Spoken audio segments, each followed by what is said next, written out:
Series ঢুকালাম, ঢুকানোর পর blood পাইছি, আর শরীরটা এখনো গরম আছে। আর মাঝে মধ্যে মনে হয় পাই কি পাই না, তবে তার কাছ থেকে কোনো নাড়াচাড়া এখন মতো পাই নাই।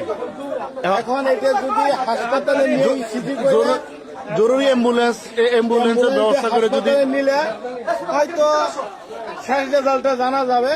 এখনো পুরোপুরি ক্লিয়ার না যে সে বেঁচে আছে বা কোনো অনুভূতি আসে মনে হয় এরকম কিছু বোঝা গেল আর কি। তবে হাত পা গরম আছে, ব্লাড পাওয়া গেছে, এতটুকু এখন পর্যন্ত ঘটনা। এখন কি দ্রুত কত ঘন্টার মধ্যে মানে মানুষ মারা গেলে তো ব্লাড আসার কথা না?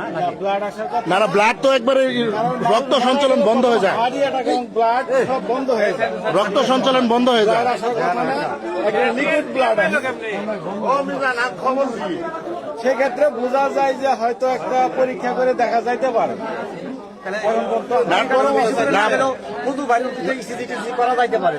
অ্যাম্বুলেন্সের ব্যবস্থা করেন, দ্রুত একটা অ্যাম্বুলেন্সের ব্যবস্থা করেন, তার কারণ আর তুমি প্রেশার মাপলা অবস্থা নাই।